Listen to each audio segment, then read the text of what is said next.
안녕하세요. 맘띵 대표입니다. 오늘은 그 건국대학교 2022학년도 학생부 전형에 대해서 말씀드릴까 해서 이렇게 방송으로 찾아뵙게 되었습니다.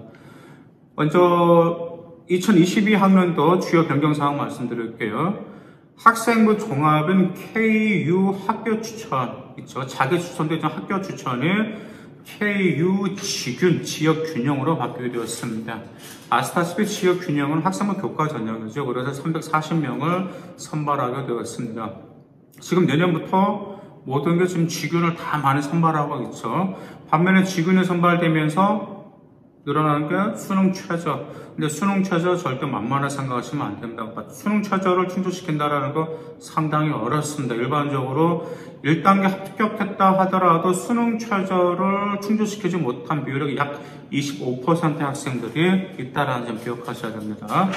건국대학교 수능 최저 말씀드릴게요. 인문은 국수형 탐구 2합부 그리고 한국사는 5등급 이내입니다. 그래서 두 개 등급 합 5등급 이건 만만치 않은 겁니다.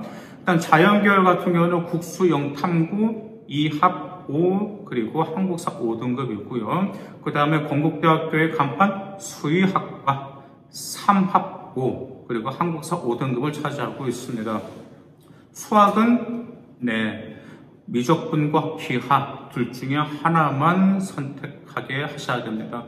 어떤 학생이 종종 그래요. 어떤 학생이 저에게 질문을 했는데 선생님 저는 확률과 통계가 내신 더 잘 나오는데 기하가 정말 잘 안 나와요. 그래서 내신 잘 나오는 걸 선택하는 게 입시에 더 유리하지 않을까요? 라고 질문하는 학생들이 종종 있습니다. 하지만 절대 아닙니다. 학교에서 선택한 과목을 반드시 선택하셔야 됩니다. 과학 과목 같은 경우는 이제 두 과목을 응시하시는 건데요. 그 두 과목 중에 내신 등급이 높은 두 과목을 선택하시면 됩니다. 그러면 학생부 종합 KU 자기 추천 전형이 어떻게 되는지 알아볼까요? 먼저 모집 인원은 790명이고요. 1단계에서 3배수 선발하게 됩니다. 그러면 KU 자기 추천 전형의 평가 전형은 어떻게 될까요? 첫 번째로 학업 성취도가 있습니다. 학업 성취도는 전체 내신 성적을 평가하는데요. 지금 최근 3년 건국대학교 합격자 성적을 분석해 보면 상당히 지금 성적 분포도가 올라갔어요. 그래서 교과 성적이 좀 상향되었기 때문에 학업 성취도의 비중이 좀 늘어났다는 점, 그 점 기억하실 필요가 있습니다. 두 번째는 전공 적합성입니다. 전공 적합성, 학교마다 각기 다 틀려요. 전공 적합성을 판단하는 게 중앙대라든지 경우야 다 틀립니다. 건국대도 마찬가지예요. 건국대에서 보는 전공 적합성은 단지 자기 자신이 어떤 학과를 지원해서 그 지원 학과에 관련된 교과목 성적만 우수성을 보이면 안 되고요. 전공 분야 활동, 바꿔 말하면 전공 분야에 관련된 학부와 골고루 평가하게 됩니다. 그렇기 때문에 지원 학과에 꼭 맞추기보다는 그 계열적 합성 그러니까 학과에 포함된 학부도 같이 골고루 성적이 우수성을 나타내야 됩니다. 예를 들어서면 이거죠. 경영학과만 지원한다고 해서 경영과 관련된 과목만 우수성을 보여줄 거 아니고요. 경영의 상경계열이잖아요. 그래서 상경계열에 관련된 그 다양한 활동을 보여줄 필요가 있다는 점입니다. 세 번째는 인성입니다. 대학교마다 보는 인성이 각기 다 틀립니다. 중앙대 같은 경우는 공동체를 보면 건국대 같은 경우에 보는 인성은 성실성과 주도성 그리고 또한 소통 역량을 주의 깊게 평가합니다. 소통 역량은 매우 중요한데 그게 왜 중요한지 조금 이따 말씀드릴게요. 다음에 네 번째는 발전 가능성을 평가합니다. 발전 가능성이라는 것은 자기 주도성에 있어서 경험의 다양성도 물론 포함되는 것이지만 창의적인 문제 해결력을 위한 능력들도 평가하고 있습니다. 그렇기 때문에 자기 자신의 발전 가능성을 보이기 위해서 단지 리더십으로 인해서 지원하는 학과 관련 활동이 아닌 그 활동을 어떻게 창의적인 문제로 해결했는지 그 다음에 창의적인 문제로서 어떻게 보고서에 나타나게 되었는지 그 점을 반드시 어필해 줄 필요가 있습니다. 면접에서는 이제 세 가지를 평가하고 있어요. 정보 적합성과 그 다음에 인성과 발전 가능성을 평가하는데요.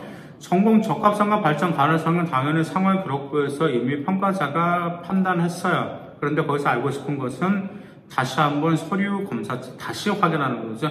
왜 그 활동을 했고 그 활동을 통해서 무엇을 배웠고 그 배운 것을 우리 건국대학교에 들어와서 어떻게 그 학업에 대한 우수성을 더 보여줄 것인지가 중요합니다. 그 다음 이제 세 번째 인성이죠. 인성 바로 소통 능력을 평가하게 됩니다. 면접에서 그 인성의 소통 능력 건국대학교에서는 매우 변별력이 큽니다. 특히 전공 적합성, 발전 가능성보다 변별력이 크기 때문에 그 소통 능력을 보여주실 필요가 있는데 그 소통 능력은 단지 상대방의 의견을 잘 듣고 뭐 말을 잘한다라는 게 아니고요. 상대방의 질문 의도가 무엇인지를 파악하고 질문 의도에 맞는 대답을 논리적으로 하실 필요가 있습니다. 그래서 건국대학교를 준비한다고 하면은 소통 능력에 있어서도 평상시에 노력하실 필요가 있습니다. 그러면 합격권 교과 성적 한번 볼까요?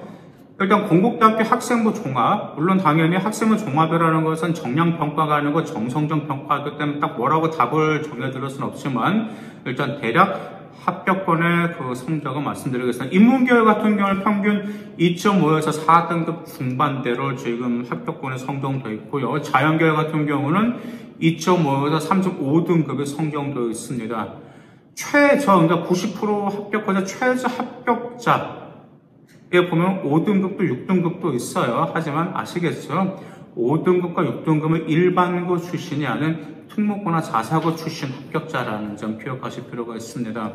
그래서 건국대 학교 같은 경우는 아이들 종류로 제가 좀 내신에 부족해요 라고 하는데 자기 자신은 정말 생활기록부 활동 열심히 했고 자기의 그 학종에서 분명한 발전 가능성 그 학업 역량이라든지 자기주도성, 인성 그 모든 것을 상기부에 골고루 보여줬고 또한 자기소개에서도 충분히 뒷받침해 준다면 0.5에서 1등 말까지도 충분히 지원 가능하기 때문에 여러분들 수시 6장이잖아요. 6장 모두 안정권을 쓰는 건 아니기 때문에 소신과 상향으로 충분히 지원해 보시기 바랍니다. 합격한 고교 비율은 일반고가 70% 차지하고 있고요. 특목고가 자사고가 30% 차지하고 있습니다. 그래서 합격권은 4등급 이내에서 6등급 이내 합격자가 있네? 그러면 그 합격자는 특목고나 자사고구나 라고 생각하시죠. 일반고 학생이라면 자기가 자신은 2.5 아니면 3.5 아니면 3.0 그 안에 커트라인에 들어오실 필요가 있다라는 점 기억하실 필요가 있습니다. 항상 좋은 과정이라면 과정이 좋으면 결과도 좋을 수밖에 없습니다.